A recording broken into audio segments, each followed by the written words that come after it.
రావుపాలెనికి చెందినటువంటి వ్యక్తి, అలాగే మరొకరు సత్తెనపల్లిలో సృహ తప్పి గుండెపోటుతో మరణించడం జరిగింది. ఈ చీలి సింగయ్య మాత్రం యాక్సిడెంట్ జరిగి మరణించాడనేది ఆ రోజునే సూపరింటెండెంట్ ఆఫ్ పోలీస్ చాలా క్లియర్గా ఒక స్టేట్మెంట్ ఇచ్చారు. అదేంటంటే, దీనిలో సింగయ్య మరణానికి ప్రధానమైనటువంటి కారణం ఏంటంటే, జగన్మోహన్ రెడ్డి గారు ప్రయాణిస్తున్నటువంటి వెహికల్ తగలేదు, కాన్వాయ్లో ఉన్నటువంటి వెహికల్స్ కూడా తగలేదు. కాన్వాయ్ మీన్స్ జగన్మోహన్ రెడ్డి గారికి ఎలవ్ చేసినటువంటి 2 వెహికల్స్ 3 వెహికల్స్, కాన్వాయ్ని అనుసరిస్తున్నటువంటి ముందు వెహికల్ నెంబర్ కూడా చెప్పారు. ఆయన తగిలి పడిపోయాడు అనే విషయాన్ని ఆయన చెప్పడం జరిగింది. ఆ తర్వాత ఆయన మరణించిన తర్వాత ఆయన పోస్ట్ మార్టం కూడా చేసే సమయంలో కూడా నేను అక్కడికి వెళ్ళాను. పోలీసు యంత్రాంగం అంతా కూడా ఏదో ఒక విధంగా దీన్ని వివాదం చేయాలి అనేటువంటి ఉద్దేశంతో వాళ్ళు ప్రయత్నం చేశారు. ఏంటంటే, కిరణ్ కుమార్ వెళ్ళి వాళ్ళని పట్టుకొచ్చాడని, ఒక 30-40 మందిని తీసుకొచ్చే ప్రయత్నం చేశాడని రాయించి దాని మీద సింగయ్య మృతుడి యొక్క భార్యను సంతకం పెట్టమని కూడా పోలీసులు ఒత్తిడి చేశారు. అప్పుడు కిరణ్ కుమార్, అక్కడ మా ఇన్ఛార్జ్ కిరణ్ కుమార్, అదేవిధంగా కోటేశ్వరరావు జడ్పీటీసీ వాళ్ళు అడ్డం తిరిగి వీళ్ళు చెప్పింది మీరు రాసుకోండి అని చెప్తే, అప్పుడు గత్యంతరం లేని పరిస్థితుల్లో వీళ్ళు చెప్పింది రాసుకున్నారు తప్ప, లేకపోతే ప్రీ ప్లాన్డ్ గా రాసుకొచ్చారు. ఎందుకని రాసుకొచ్చారంటే, పైనుంచి మాకు ఆదేశాలు ఉన్నాయని చెప్పారు. ఆ తర్వాత నేను వెళ్ళి కూడా వాళ్ళకి చెప్పాను, మీరు ఏమి చెప్పాలనుకుంటున్నారో అది వాళ్ళు రాసిన దాన్ని చదువుకొని మీరు సంతకం పెట్టమన్న తర్వాత ఆ చీలి సింగయ్య గారి భార్య, వారి బంధువులు కూడా చదువుకొని వారు చెప్పిందే రాసి ఇచ్చారు. లేకపోతే దానిలోనే ఎవరో ఒకరిని పెట్టాలనేటువంటి కుట్ర అప్పుడే ప్రారంభమైందని ఈ సందర్భంగా నేను చెప్పదలుచుకున్నాను. ఆ తర్వాత నాకు చాలా చిత్రం ఏంటంటే, దీన్ని పెద్ద రాజకీయం చేయాలనే ప్రయత్నం చేస్తున్నారు. ఇవాళ అసలు ఇన్వెస్టిగేషన్ అథారిటీ అనేది పోలీస్ డిపార్ట్మెంట్ లాగా లేదు. ఆంధ్రజ్యోతి, ఈనాడు వాళ్లే ఇన్వెస్టిగేషన్ అథారిటీ, వాళ్లే కేసు ఇన్వెస్టిగేషన్ చేస్తున్నారు. సింగయ్యను బలి తీసుకున్న జగన్ వాహనం, నాకు అర్థం కాలేదు. Is an accident. ఆయన చనిపోయిన మాట వాస్తవం, పోస్ట్ మార్టం చేశారు, యాక్సిడెంట్ జరిగింది. ఏ బండి కింద పడ్డాడో అంటే ఎస్పీ గారు చెప్పాడు, పలానా బండి కింద పడ్డాడు అని, పలానా బండి కొట్టింది అని చెప్పారు. మరి బలి ఏంటి? ఇంటెన్షనల్గా చేసేది బలి. ప్రమాదం బలి ఎట్ట అవుతుంది? ఇంతకుముందు జరగలేదా ప్రమాదాలు? చంద్రబాబు నాయుడు గారు కాన్వాయ్లో జరగలేదా ప్రమాదాలు? చంద్రబాబు నాయుడు మీటింగ్లు పెడితే జరగలేదా ప్రమాదాలు? ఈనాళ్ళు ఆ వార్త. ఇది కూడా అంతే, జగన్ వాహనానికి సింగయ్య బలి అంట. ఏంటి మాట నాకు అర్థం కాల. ఎందుకంత అంటే జగన్మోహన్ రెడ్డి గారి వ్యక్తిత్వాన్ని హననం చెయ్యాలి అనేటువంటి ప్రయత్నం. నేను ఒకే ఒక విషయాన్ని చాలా స్పష్టంగా చెప్పదలుచుకున్నా. నిజంగా జగన్మోహన్ రెడ్డి గారికి ఆయన కాన్వాయ్లోనే కాదు, పక్కన ఎక్కడైనా ప్రమాదం జరిగి పడి ఉన్నా కూడా జగన్మోహన్ రెడ్డి గారు కాన్వాయ్ ఆపుకొని వారిని హాస్పిటల్కు చేరేంత వరకు కూడా ఆయన ఊరుకోడు. ఆయన స్వభావం అలాంటిది. ప్రమాదం జరిగి రోడ్డు పక్కన ఎవరన్నా పడిపోతే నా వాహనానికి ఆయన వాహనానికి తగలని, మరో వాహనానికి తగలని, లేకపోతే మరొకటి జరగని, ఎక్కడ ఏం జరిగినా ప్రాణాపాయ పరిస్థితిలో ఉన్నట్టు ఆయనకి తెలిస్తే హాస్పిటల్కు పంపించి అప్పుడు మాత్రమే ముందుకు వెళ్ళేటటువంటి మనస్తత్వం కలిగినటువంటి వ్యక్తి జగన్మోహన్ రెడ్డి గారు. ఆయన దృష్టిలోకి రాకపోతే అది వేరే అంశం. వీళ్ళేంటి బలి అంట, నాకు అర్థం కాల. కేవలం జగన్మోహన్ రెడ్డి గారు కారు వేసుకెళ్ళి గుద్దేశాడు అనేటువంటి భావంతో మీరు ప్రయత్నం చేస్తున్నారు. ఇది దుర్మార్గం అని ఈ సందర్భంగా నేను మనవి చేస్తున్నాను. ఇవాళ రకరకాల కథనాలు ఏదో తీసుకొస్తున్నారు, నాకు అర్థం కానటువంటి కథనాలు. ముందు చెప్పినటువంటి స్టేట్మెంట్ ఏంటి, ఇవాళ మాట్లాడుతున్నటువంటి మాటలు ఏంటి, ఈ ఆంధ్రజ్యోతి ఈనాడు ఇన్వెస్టిగేషన్ ఏంటి, నాకు అర్థం కానటువంటి వ్యవహారం. ఏదో ఒక విధంగా జగన్మోహన్ రెడ్డి గారి పర్యటన అత్యంత విజయవంతమైంది. అనేకమైన ఇబ్బందులు పెట్టినప్పటికీ కూడా విజయవంతమైంది. దీన్ని భరించలేక ఎన్ని కేసులు పెడుతున్నారు మా మీద? రాత్రి ఒక కేసు పెట్టారు, వచ్చి నోటీస్ ఇచ్చి వెళ్ళారు నాకు రాత్రి 10ంటికి. అనేక మంది మీద, పల్నాడులో ఉన్నటువంటి వైఎస్ఆర్ కాంగ్రెస్ పార్టీ నాయకుల మీద, సుధీర్ భార్గవరెడ్డి మీద కేసు పెట్టారు, గోపిరెడ్డి గారి మీద కేసు పెట్టారు. ఏదో ఒక విధంగా ఈ పర్యటనలో జరిగినటువంటి విషయాల మీద భూతత్వంలో పెట్టి చూపించి జగన్మోహన్ రెడ్డి గారిని బయటకు రాకుండా కట్టడి చేయాలి అనేటువంటి ప్రయత్నాలు పోలీసు యంత్రాంగం సహాయంతో చేయటం చాలా దురదృష్టకరమని ఈ సందర్భంగా నేను మనవి చేస్తున్నాను. జగన్మోహన్ రెడ్డి గారి పర్యటన విజయవంతమైన తర్వాత దాన్ని చూసి జలసిగా ఫీల్ అయ్యి అనేక రకాలైన దుష్ప్రచారాలు చేసేటటువంటి కార్యక్రమం, జగన్మోహన్ రెడ్డి గారిని వ్యక్తిత్వాన్ని హననం చేసేటటువంటి కార్యక్రమం దుర్మార్గంగా చేస్తున్నారు. దీన్ని ప్రజలు గమనించాలని మనం చేస్తున్నాం. ఏం చేసినా సరే వెళ్తే ఆయనంట బెట్టింగ్లు కట్టి చచ్చిపోయాడని ఆయన మీద పెడతారు. నాకు తెలుసు బాగా రెంటపాళ్ళ గ్రామంలో బెట్టింగ్లు కాదు అది. ఈ రకంగా దుష్ప్రచారం, జగన్మోహన్ రెడ్డి గారి ప్రచారం, జగన్మోహన్ రెడ్డి గారి పర్యటన బ్రహ్మాండంగా ఊహకందని విధంగా జరిగితే దాన్ని భరించలేక ఈ విధమైన నీచమైన తప్పుడు ప్రచారాలు చేయటం చాలా దురదృష్టకరమని ఈ సందర్భంగా నేను మనవి చేస్తున్నాను. ఇట్ ఈస్ ఎన్ యాక్సిడెంట్ జరిగింది, దురదృష్టకరం. అతను ఎవరో కాదు, మా కార్యకర్త. జగన్మోహన్ రెడ్డి గారు అంటే తీవ్రమైన అభిమానం కలిగినటువంటి వ్యక్తి. అందుకనే ఆయనకి 10 లక్షల రూపాయల ఆర్థిక సహాయం ఇమీడియట్ గా జగన్మోహన్ రెడ్డి గారు చేశారు. మేమందరం వెళ్ళి ఆయన కుటుంబాన్ని పరామర్శించాం. పోలీసులు వారిని ఏదేదో చెప్పమంటే వారు చెప్పం, మేము జరిగిందే చెప్తామని వాళ్ళు స్పష్టంగా చెప్పారు. దురదృష్టవశాత్తు చీలి సింగయ్య మరణం మాకు కూడా తీవ్రమైన నష్టాన్ని కలిగించినటువంటి, బాధ కలిగించినటువంటి అంశం అని కూడా ఈ సందర్భంగా నేను మనవి చేస్తాను. ఇలాంటి వాటిని అడ్డం పెట్టుకొని జగన్మోహన్ రెడ్డి గారి వ్యక్తిత్వాన్ని హననం చేయడానికి ప్రయత్నం చేస్తే మాత్రం అది దుర్మార్గం అని ఈ సందర్భంగా నేను మనవి చేస్తున్నాను. ఇప్పటికైనా తెలుగుదేశం పార్టీ, అదేవిధంగా ఈ ఈనాడు, ఆంధ్రజ్యోతి సక్రమంగా ఆలోచించాలి. ప్రమాదం అంటే ఫ్యాక్ట్స్ రాయని తప్పలేదు. బలి అయిపోయారు, జగన్మోహన్ రెడ్డి గారి మీద బురదల్లే కార్యక్రమాలు చేయటం చాలా దురదృష్టకరమని కూడా ఈ సందర్భంగా నేను చెప్పదలుచుకున్నాను. ఓకే,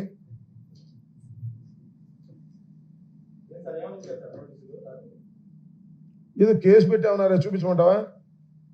ఏదో కేసు పెట్టాము, మీరు 14 రోజుల లోపల ఇవో సెక్షన్లు ఉన్నాయి, చదివి వినిపించమంటే వినిపిస్తుంది. అది అక్కడ అట్ట తీసుకురావా? ఎవరున్నారు అక్కడ? ఆనంద్ దాని మీద కట్టలు తీసినప్పుడు రాత్రి, ఇప్పుడు మా మీద ఏ రకమైన కేసులు పెడుతున్నారంటే, అక్కడ ఎర్ర కట్టలు ఉంటుంది తీసుకురా, టేబుల్ మీద 2 ఉంటాయి తీసుకురా పైన. మా మీద ఏదో చాలా కేసులు పెట్టారన్నారు, ఎన్ని కేసులు పెట్టారో తెలియదు కానీ రాత్రి మాత్రం నాకు కానిస్టేబుల్స్ వచ్చి they have given a notice, Nagarampalem police స్టేషన్లో మీ మీద కేసు రిజిస్టర్ చేశాము. నాకే కాదు, చాలా మందికి ఇచ్చారు. ఇదిగో నోటీసు. నేను కూడా లీడర్ లాగా అన్ని తయారు చేసుకుంటున్నాం. ఏం చేయాలి మేము? ఈ ప్రభుత్వం వచ్చిన తర్వాత ఇక మేము కేసులు ఎదుర్కొనే కార్యక్రమంలోనే ఉన్నట్టుగా కనిపిస్తూ ఉంది. వాళ్ళు ఇదిగో ఈ కేసు దర్యాప్తు కాలమునందు గాని, కోర్టు నందు కేసు పెండింగ్లో ఉండు సమయంలో గాని, అవసరమైన సందర్భంలో కోర్టు వారు ఎదుట లేదా దర్యాప్తు అధికారి ఎదుట హాజరు కావాలను. మీరు ఈ నోటీసు ముట్టిన 14 దినముల్లో నగరంపాలెం పోలీస్ స్టేషన్, గుంటూరు జిల్లా నందు ఈ దిగువ సంతకం చేసిన అధికారి ఎదుట హాజరై మీ గుర్తింపు తెలుపు పత్రము దాఖలు పరచవలెను. పైన తెలిపిన ఏ విధమైన షరతులు మీరు ఉల్లంఘించిన ఎడల కోర్టు వారి అనుమతితో మిమ్మల్ని అరెస్ట్ చేస్తాం. కోర్టు వారి అనుమతి తీసుకుని అరెస్ట్ చేస్తామన్నారు. ఈ సెక్షన్లు కూడా చెప్తాను. The crime number 227 of 25, Nagarampalem police station, under section 223, 226 clause 2, 189 clause 2, read with 190 BNS 32 police act.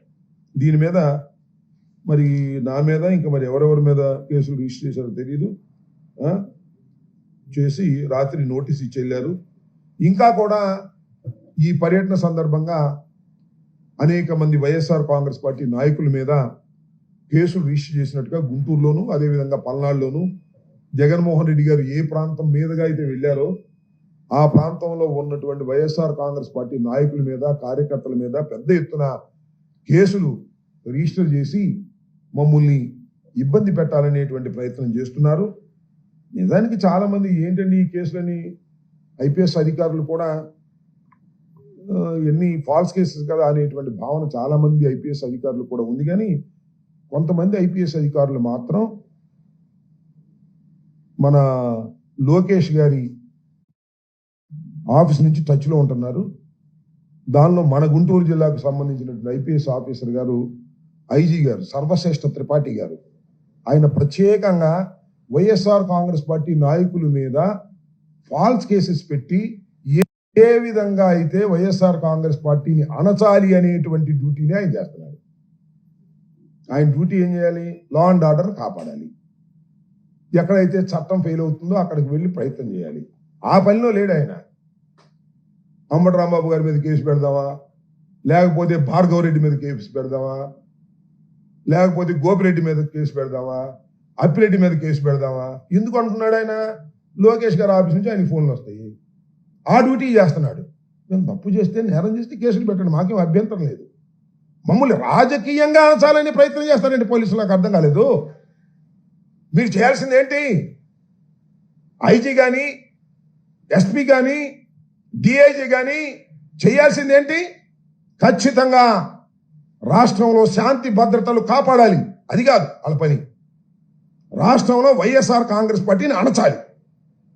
Jaganmohan Reddy గారిని టూర్ వెళ్ళనీయకూడదు. జగన్మోహన్ రెడ్డి గారి టూర్లు ఏదైనా జరిగితే దాన్ని భూతత్వం పెట్టి చూపించాలి, భయపెట్టాలి. జగన్మోహన్ రెడ్డి గారు టూర్కి వెళ్తే అక్కడ వచ్చిన జనం మీద, అందరి మీద కేసులు పెట్టాలి. ఒకసారి కేసులు పెడితే ఇక్కడ రాకుండా పోతారు. అంటే సర్వశ్రేష్ఠ త్రిపాఠి గారు, ఐజీ గారు వైఎస్ఆర్ కాంగ్రెస్ పార్టీని అణచడం కోసం ప్రత్యేకమైన డ్యూటీ తీసుకున్నాడా? నాకు అర్థం కాలేదు. What is this? Being an IPS officer, senior officer.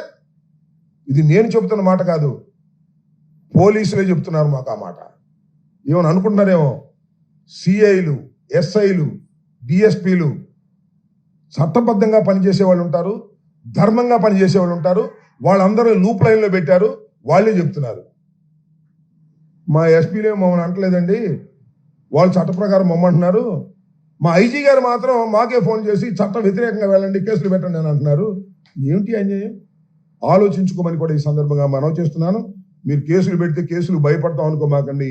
మీ కేసుల్ని చట్ట ప్రకారం ఎదుర్కొంటాం. వెనుదిరిగే ప్రశ్న కూడా లేదు. రాత్రి వచ్చి నోటీస్ ఇచ్చి వెళ్ళారు, నోటీసులు ఇవ్వండి, లేకపోతే లోపల పెట్టండి. చేసేది ఏంటంటారా? మేము చేయగలిగింది ఏంది? రాజకీయాలు వదిలి పారిపోవాలా? మీ దెబ్బకి మీరు కేసులు పెడుతున్నారని భయపడి రాజకీయాలు వదిలి పారిపోవాలా? చిన్నప్పటి నుంచి రాజకీయాల్లో ఉన్నటువంటి వ్యక్తులు లోపల పెట్టి కుమ్మేస్తారా? జైల్లో పెట్టేస్తారా? ఏమిటి అన్యాయం అంటున్నా? కాకి బట్టలు వేసుకోండి, పచ్చ చొక్కాలు వేసుకోమాకండి లోపల. ఇది సరైనటువంటి విధానం కాదని మనం చేస్తున్నా. ఇలాంటి మీ పోలీస్ బెదిరింపులకి బెదడానికి సిద్ధంగా లేవు. మేము రౌడీలం కాదు, సంఘ వ్యతిరేక శక్తులం కాదు, రాజకీయ పార్టీ కార్యకర్తలు, ప్రజాసేవ కోసం రాజకీయాల్లోకి వచ్చాను తప్ప మరొక దానికోసం రాలేదని కూడా ఈ సందర్భంగా నేను చెప్పదలుచుకున్నా. ఏదో మమ్మల్ని రౌడీలు బెదిరించినట్టు, జేబు దొంగలు బెదిరించినట్టు, దొంగలను బెదిరించినట్టు మమ్మల్ని బెదిరిస్తారా మీరు? మేము దొంగలమా? జేబులు కొట్టేవాళ్ళమా? రౌడీలమా? రౌడీ మామూలు వసూలు చేసేవాళ్ళమా? మేము ప్రజాసేవ కోసం రాజకీయాల్లోకి వచ్చాం. ఆ క్రమంలో మేము ముందుకు వెళ్తున్నాం. ఎక్కడైనా పొరపాటు జరిగితే పెట్టండి కేసులు, వీ కెన్ ఫేస్ ఇట్. కానీ కావాలని లోకేష్ బాబు చెబితే కేసులు పెట్టేస్తారా? ఎవరి మీద పెడితే వాళ్ళ మీద? చదువుకున్న వాళ్ళమండి మేము. డాక్టర్ మీద కేసు పెట్టారు, నాన్ బెయిలబుల్ కేసు. ఇవాళ సుధీర్ భార్గవ రెడ్డి మీద, డాక్టర్ శ్రీనివాస్ రెడ్డి మీద కేసు పెట్టారు. ఏంటిది? రోజులు ఎప్పుడు ఇలాగే ఉంటాయి అనుకున్నారా? అయిపోయింది సంవత్సరం, గుర్తుపెట్టుకోండి. యాక్సిడెంట్ జరిగితే దానికి జగన్మోహన్ రెడ్డి బలి చేశాడంటారా? జగన్మోహన్ రెడ్డి గారి వ్యక్తిత్వాన్ని హననం చేస్తారా? జగన్మోహన్ రెడ్డి ఎలాంటి వాడు? ఎక్కడైనా ఆయన కారు కాదు, ఎవరి కారు కన్నా తగిలినా కూడా అక్కడ ఆగి వాళ్ళని ఇమీడియట్ గా హాస్పిటల్కి పంపించేటటువంటి మానవతా దృక్పథం కలిగినటువంటి జగన్మోహన్ రెడ్డి గారి మీద మీరు ఇష్టం వచ్చినట్టు కేసులు పెట్టాలని ప్రయత్నం చేస్తున్నారు. మా మీద ఇష్టం వచ్చినట్టు కేసులు పెట్టాలని ప్రయత్నం చేస్తున్నారు. జాగ్రత్త అని మనం చేస్తున్నా. కాకి బట్టలు వేసుకొని చట్ట ప్రకారం వ్యవహరించండి తప్ప కాకి బట్టల ముసుగులో పచ్చ చొక్కాలు వేసుకొని మీరు ప్రవర్తిస్తే మేము దేనికైనా సిద్ధంగా ఉన్నామని కూడా ఈ సందర్భంగా నేను చెప్పదలుచుకున్నాను. న్యాయస్థానాలు ఉన్నాయి ఇక్కడ ప్రజాస్వామ్య దేశంలో. మీ ఇష్టం కాదు, మిలిటరీ పరిపాలన కాదు, పోలీస్ పరిపాలన కాదు, చట్టబద్ధమైన పరిపాలన. రాజ్యాంగ ప్రకారం జరుగుతున్నటువంటి పరిపాలన. ఒక వ్యక్తిని అరెస్ట్ చేయాలంటే కొన్ని ప్రొసీజర్స్ ఉంటాయి. అన్ని ప్రొసీజర్స్ ని మీరు వైలేట్ చేసి మీరు అరెస్ట్ చేస్తున్నారు, రిమాండ్కి పంపుతున్నారు. చూస్తాం వాటి సంగతి కూడా రాబోయే కాలంలో అని కూడా ఈ సందర్భంగా నేను చెప్పదలుచుకున్నాను. ఇలాంటి పిచ్చి పిచ్చి బెదిరింపులకు బెదరడానికి వైఎస్ఆర్ కాంగ్రెస్ పార్టీ నాయకులు కార్యకర్తలు సిద్ధంగా లేరని కూడా ఈ సందర్భంగా నేను చెప్పదలుచుకున్నాను.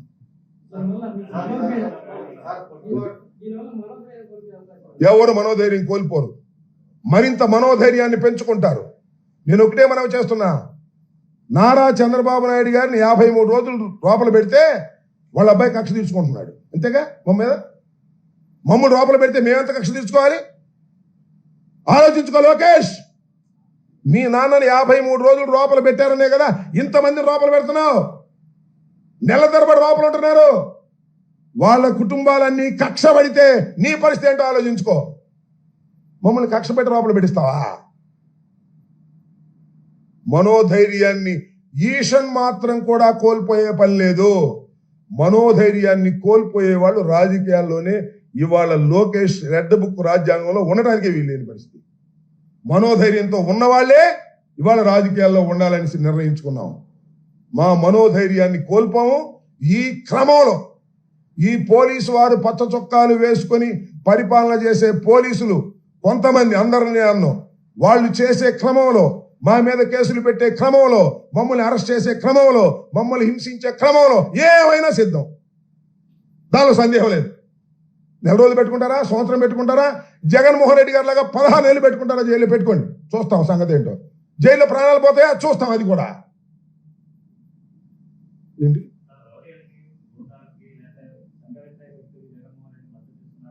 అని సంఘ విద్రోహ శక్తి? అసలు జగన్మోహన్ రెడ్డి సంఘ విద్రోహ శక్తి అండి, ముఖ్యమంత్రిగా పనిచేసిన వ్యక్తి.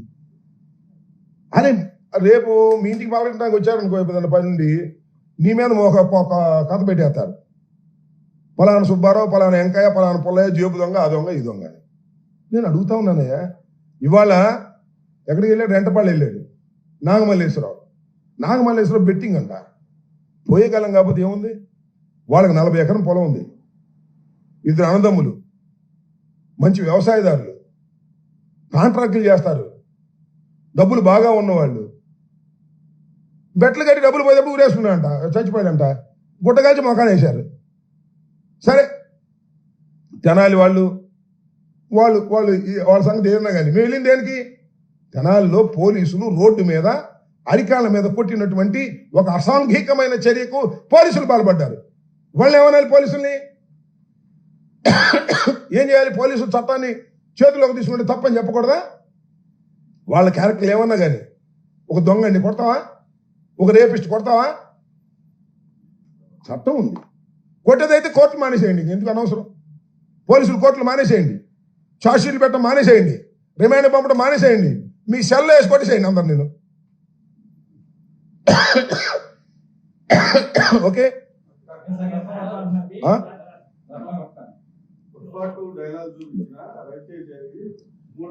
ఏందండి నాకు అర్థం కాలేదు. ఎస్, నేను చెప్తాను.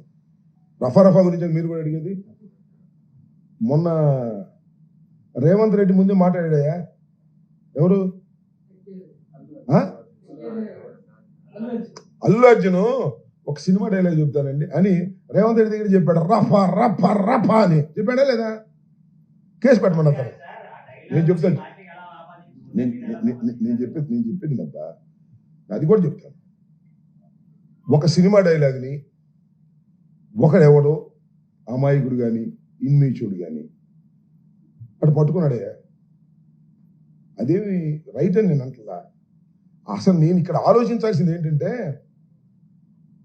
అదేదో ప్రీ ప్లాన్గా పెట్టించామని నేను, జగన్ గారు, లేకపోతే ఆయన పేరేంటి సజ్జల భార్గవ రెడ్డి, మేమే రాసి వాడిని పట్టుకోరా అని చెప్పామని చెప్పించారు. ఆయన చేత, ఆ కుర్రోడి చేత భార్గవ రెడ్డి పేరు చెప్పించారు, సుధీర్ భార్గవ రెడ్డి పేరు చెప్పించారు, కావాలని చెప్పించి ఆయన పెట్టారు. మేము చెబుతామండి ఆ పనులు, మేము చేస్తామండి ఆ పనులు. సరే, నేను అడుగుతున్నా, ఒక అమాయకుడు, ఇంకో విషయం తెలుసా మీకు? మీ పేరు చెప్పను ఇప్పుడు, అందుకే పేరు చెప్తే తేడాలు వస్తున్నాయి. ఏమో తెలుసా? అతను తెలుగుదేశం అన్నారు. తెలుగుదేశం సభ్యత్వం ఉందంట. అంటే తెలుగుదేశంలో సభ్యత్వం ఉన్నవాడే సంవత్సర కాలం పరిపాలన తర్వాత రఫ రఫ రఫ అని పెట్టాడండి. ఏంటి మీరు ఎక్కడికి పోతున్నారు? మీ ప్రభుత్వం ఒక కుర్రవాడు తెలుగుదేశం సభ్యత్వం ఉండి రఫ రఫ కోసేస్తాం అంటుండే. మీ కార్యకర్త అంత తిరగబడ్డాడంటే మీరు ఎక్కడికి పోతున్నారా లోకేష్? ఎక్కడికి పోతున్నారా చంద్రబాబు?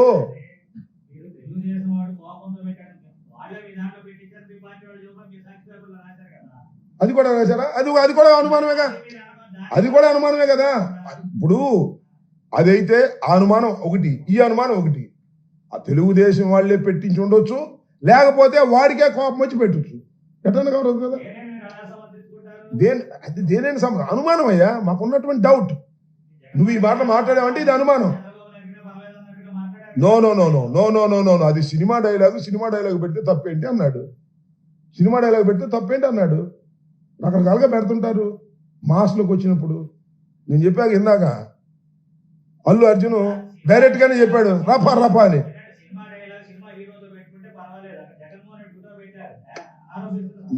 నువ్వు చూడయ్యా, నువ్వు చూడు బాలకృష్ణ ఫోటోలు పెట్టి, బాలకృష్ణ చంద్రబాబు ఫోటోలు వేసి ఇవన్నీ చూపించడానికి ఇప్పుడు టైం లేదే. సమాజంలో ఇలాంటివన్నీ జరుగుతున్న మాట వాస్తవం. వాటిని ఎవరు సమర్థించరు. నెంబర్ 1. ఇది జరిగినటువంటి పరిస్థితులను బట్టి అతను తీసుకెళ్లి ఆ కేసు ఏం కేసు పెట్టారండి నాకు అర్థం కదా. రిమాండ్ పెడతారా? సరే, దీనిలో కాంట్రవర్షి ఉంది. నువ్వు అన్నట్టు వాడు తెలుగుదేశం అని ఒకళ్ళు, కాదు వైసీపీలో చేయండి ఒకడు. This the controversial. We can't say, we can't know. మనకు తెలియదు. ఇంకా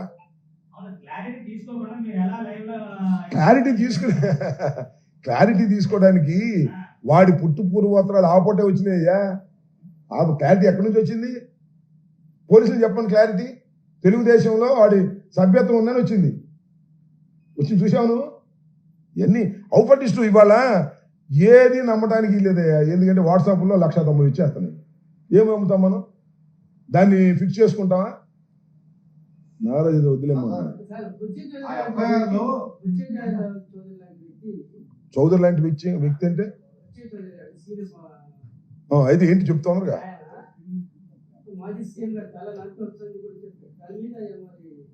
ఆయన బుచ్చి చౌదరి కాదు, పిచ్చి చౌదరి. ఇవాళ నరకాలు అంటాడు, రేపు కొరకాలు అంటాడు. వయసు పెరిగిపోయింది కదా, బుర్రపోయింది. వాళ్ళు జగన్మోహన్ రెడ్డి గారు ఎక్కడ నరకాలు అన్నాడంటే నాకు అర్థం కాదా. వాడి సందర్భంలో ఏమన్నాడు ఏంటని తెలుసుకున్నాడు, అంతే కదా. దానిలో తప్పేంటి, సినిమా డైలాగ్ కదా అన్నాడు. ఆయనకున్న ఆ స్పాంటేనియస్ దానికంటే జగన్మోహన్ రెడ్డి గారు మెరకాయ నరికేస్తాడా కొరికేస్తాడా ఈ పిచ్చి చౌదరి బుచ్చి చౌదరిని? పిచ్చెక్కినట్టుగా ఉంది అతనికి. ఆయన ఫ్రస్ట్రేషన్లో ఉన్నాడులే. ఆయన ఏదో ఫ్రస్ట్రేషన్లో ఉన్నాడు. మేము కేసు పెడితే తీసుకొచ్చేవాడు ఎవడే తీసుకునేది? ఆ సర్వశ్రేష్ఠ త్రిపాఠి తీసుకుంటాడా? ఒకళ్ళు తీసుకుంటే వాడిని ట్రాన్స్ఫర్ చేస్తారు. ఎవరన్నా సిన్సియర్గా ఒక ఆఫీసర్ ఉన్నాడు, ఇట్లా నరకాలు అన్నాయని తీసుకెళ్ళి ఇచ్చామనుకో, నగరం పాలెంలోనో లేకపోతే ఇంకో చోట మాబోటి ఇచ్చామనుకో, ముందు వాడు ట్రాన్స్ఫర్ చేస్తారు వాడు తీసుకున్నందుకే. ఇట్లా ఉంది వ్యవహారం.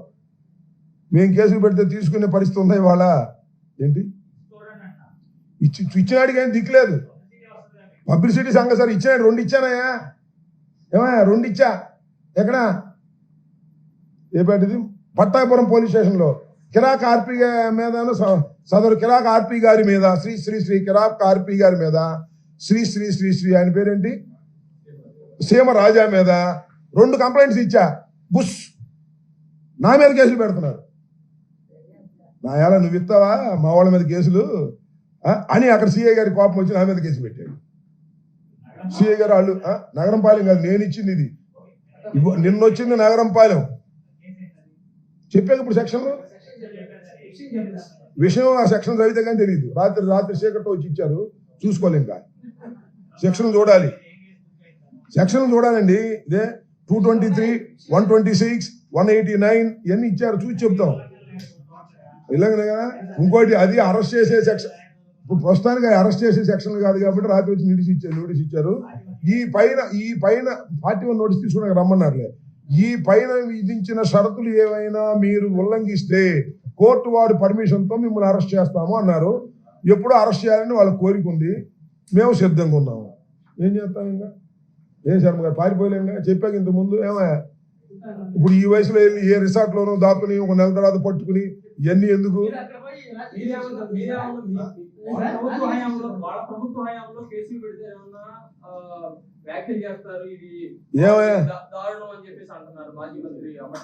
అయ్యా నీకు దండం పెడతానా? మేము ఇన్ని కేసులు పెట్టామంటాయా? మేము ఇంతమంది లోపల వేసామంటాయా? ఎవరో కొన్ని కేసులు పెట్టారు, ఇన్ని కేసులు మేము పెట్టామా చెప్పండి? జగన్మోహన్ రెడ్డి గారు అది కాదు, మన ఈయన పేరేంటి చంద్రబాబు నాయుడు గారు ప్రచారానికి వెళ్తే మేము కేసులు పెట్టామా? కేసులు పెట్టకుండా లేవు. చట్ట ప్రకారం పోలీసులు కేసులు పెట్టారు. ఇన్ని నెలలు ఎవడన్నా ఉన్నాడా చెప్పండి? ఆయన ఎవరో ఉన్నాడు, ఆయన పేరేంటి వ్యవసాయ శాఖ మంత్రి గారు జైల్లో ఉన్నాడా? హాస్పిటల్లో ఉన్నాడు బారు ఫైల్స్ అని. ఎన్ని ఇవాళ ఒక ప్లాన్డ్ గా కుట్రగా నన్ను అరెస్ట్ చేయడప్పుడే నేను 4-5 నెలల దాకా బయటికి రాకుండా ఉండే కేసులు అన్ని పేర్చిన తర్వాత అరెస్ట్ చేస్తారు. నాకు తెలుసు ఆ విషయం. ఎవరు వాయిస్ కేసులు పెట్టిన కొద్దికి పెరిగిద్ది, వాయిస్ కేసులు పెట్టిన కొద్దికి నా వాయిస్ పెరిగిద్ది. అర్థమైందా? నా బాధ, నా ఆవేదన పోలీసు వ్యవస్థ మీద కాదు, పోలీసుల మీద కాదు, పోలీసుని ప్రయోగిస్తున్న ప్రభుత్వ విధానం మీద. ఆ క్రమంలో పోలీసు వారి మీద కూడా మేము కేసులు పెడతాం క్రమం వచ్చినప్పుడు. Police are the toys in the hands of Lokesh. అలా టాయ్స్ గా పనిచేసే వాళ్ళు మాత్రమే ఉంటున్నారు, కడమ వాళ్ళని షిఫ్ట్ చేసేస్తారు. కొంతమంది సిన్సియర్ ఐపీఎస్ ఆఫీసర్ ఉన్నారు పాపం, వాళ్ళ మాట సీఏ వినడానికి లేదు. ఇంటే మన సర్వశ్రేష్ఠ త్రిపాఠి గారు ఒప్పుకోడు. ఆయన దగ్గర నుంచి ఫోన్ వస్తుంది డిఎస్పీ గారి దగ్గర నుంచి. డిఎస్పీ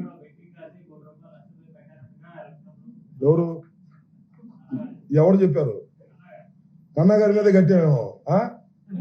ఇంకా నేను ఆత్మహత్య చేసుకోవాలి 1 కోటి రూపాయల కోసం, నన్ను భావిస్తాను రమ్మని. కన్నా చెప్పాడా? ఎవరు? కన్నాకి వయసు రీత్యా బుచ్చి చౌదరి లాగే బుర్రపోయినట్టుంది. మనం ఏం చేస్తాం? అట్లా కాదండి, నీ వాడి గుర్తుపెట్టుకో అబ్బాయి, పెట్టుకోమని ఒక కేసు పెట్టుకోమని బెట్టింగ్ పెట్టానని కన్నా లక్షణాన్ని రిపోర్ట్ ఇవ్వమను. కాదండి, కన్నా లక్షణాన్ని ఆయనకి తెలిసిన ఫ్యాక్ట్స్ మీద ఒక రిపోర్ట్ రాసి మన సర్వశ్రేష్ఠ త్రిపాఠి గారికి ఇవ్వమని నేను కేసు కడతాను నా మీద. అంతేగా, కన్నా కూడా వయసు పెరిగిన తర్వాత బుర్రపోయినట్టుంది బుచ్చి చౌదరి లాగా. నేను బెట్లు కట్టడం ఏంటి, కోటి పోవటం ఏంటి, ఇంకా ఊరేసుకోకుండా ఉండటం ఏంటి, లేకపోతే మందు దాకుండా ఉండటం ఏంటి, నన్ను పలచరా ఎన్ని కథలు చెప్తారు. రేపేదన్నా ఎన్నో పిచ్చి మాటలు, పిచ్చి కదా. ఇదిగో కన్నా లక్ష్మీనారాయణ గారి గురించి, వాళ్ళ అబ్బాయిల గురించి మాట్లాడదలుచుకుంటే చాలా ఉంది. సందర్భం వచ్చినప్పుడు మాట్లాడతా. ఇంకోసారి కనుక్కో నేను బెట్ ఎక్కడ కట్టానో, లేకపోతే కంప్లైంట్ ఏంటో తీసుకెళ్ళి ఇవ్వమను. Okay right.